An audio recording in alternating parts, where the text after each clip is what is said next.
Chandigarh mayor चुनाव। Chandigarh mayor चुनाव में भाजपा की जीत हो गई है दोस्तों। भाजपा की जीत हुई है। भाजपा के वोट कम थे, 15 थे, जबकि गठबंधन के वोट 20 थे। फिर भी जीत भाजपा की हुई है।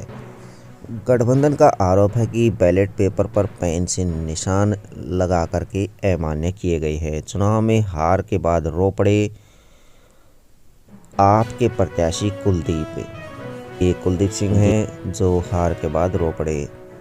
मेयर चुनाव में भाजपा की जीत के बाद हंगामा शुरू हो गया। माइक बंद करने का आरोप आप और कांग्रेस के पार्षदों ने विरोध किया है और कहा है कि बैलेट पेपरों से छेड़छाड़ की जा रही है। आरोप है कि उनके माइक बंद कर दिए गए। भाजपा के कुछ पार्षद अपने माइक से जोर जोर से गठबंधन पर आरोप लगाने लगे। इस शोर में गठबंधन की दब गई। आरोप है कि गैलरी में मौजूद कैमरामैन को भी इशारा कर दिया गया कि कैमरा बंद करे, लेकिन ऐसा नहीं किया गया।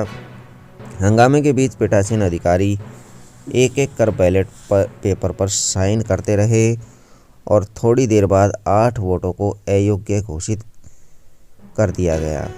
8 वोटों को अयोग्य करार देते हुए भाजपा के मनोज सोनकर को मेयर घोषित किया गया है।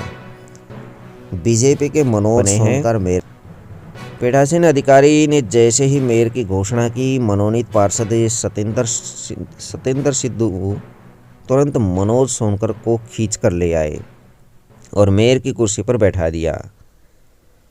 पार्षद सतेंद्र सिद्धू तुरंत मनोज सोनकर को खींचकर ले आए और मेयर की कुर्सी पर बैठा दिया। एक एक करके भाजपा के पार्षद उनके पास पहुंचने लगे। इस बीच अनिल मसीह ने अयोग्य करार दिए बैलेट पेपर हाथ में उठा ली।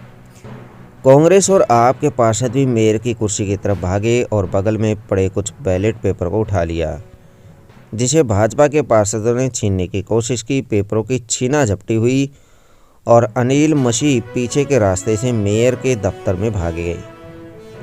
अनिल मसीह मेयर के दफ्तर में भाग गए। भाजपा आरोप लगा रही है कि गठबंधन के पार्षदों ने छीना झपटी कर बैलेट पेपर को फाड़ने की कोशिश की है। हाई कोर्ट में पहुंची आप और कांग्रेस। गठबंधन हाई कोर्ट में पहुंच गया है। मतपत्रों से छेड़छाड़ कर भाजपा के प्रत्याशी को जिताने का आरोप लगाते हुए पंजाब हरियाणा हाई कोर्ट में मंगलवार को याचिका दाखिल की गई है।